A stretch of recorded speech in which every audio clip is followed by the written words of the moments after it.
রাসূলুল্লাহ সাল্লাল্লাহু আলাইহি সাল্লাম বলেন, রোজা ছিদ্র হয় দুটি অপরাধের মাধ্যমে, এক মিথ্যা, দুই গীবত। মিথ্যা গীবত হয় জিহ্বার মাধ্যমে, আর জিহ্বা বেশিরভাগ মানুষকে জাহান্নামী বানায়। আল্লাহ আমাদেরকে হেফাজত করেন। ৫ নাম্বার, লৌকিকতা বর্জন করা। আমি রোজা, আমার সাহারি, আমার তারাবি, আমার ইফতার সব কার জন্য? লৌকিকতা করা যাবে না, মানুষকে দেখানো যাবে না। বুলুগুল মারাম ৪৪০ নম্বর হাদিস, রাসূলুল্লাহ সাল্লাল্লাহু আলাইহি সাল্লাম বলেন, ইন্না আখওয়াফা মা আখাফু আলাইকুম আশ-শিরকুল আসগর আর রিয়া। তোমাদের ব্যাপারে আমি সবচেয়ে বেশি ভয় করি যে বিষয়টা, সেটা হলো তোমরা ছোট শিরকে লিপ্ত হবা। আর এই ছোট শিরিক হলো রিয়া, লোক দেখানো, ইবাদত করা। সহিহুত তারগিবের ৩০ নম্বর হাদিসে আসছে, রাসূল সাল্লাল্লাহু আলাইহি সাল্লাম বলেন, রিয়া বা লোক দেখানো ইবাদত এটা দাজ্জালের ফিতনার চেয়ে ভয়ঙ্কর ফিতনা। দাজ্জালের চেয়ে ভয়ঙ্কর ফিতনা লোক দেখানো ইবাদত করা। তাহলে আমাদের সিয়াম, সাহারি, তারাবি, ইফতারি কার জন্য হবে?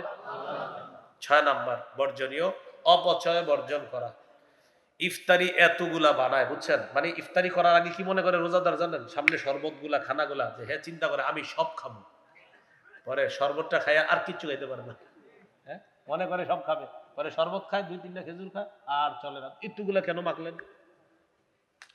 মানে উনি সব খাবে, এই ফল, আঙ্গুর, বেদানা চারুদিকে মাশাআল্লাহ নিয়ে বসছে। যেই শরবতটা খাইছে বিসমিল্লাহ বইল, আর পেট চলে না। অপচয় করেন না, যতটুকু পারবেন এতটুকু খাবেন, অতিরিক্ত গুলা নষ্ট করবেন না। এই জন্য দেখেন, এই রোজার মাসে নষ্ট করেন না, আশেপাশে যারা আছে তাদেরকে খাওয়াই দেন।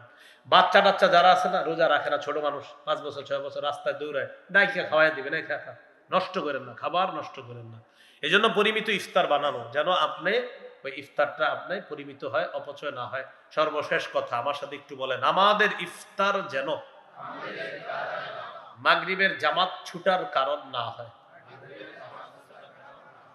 এটা কিন্তু অনেকের হয়।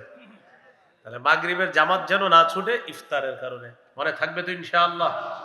এই হলো 18টা মৌলিক করণীয়।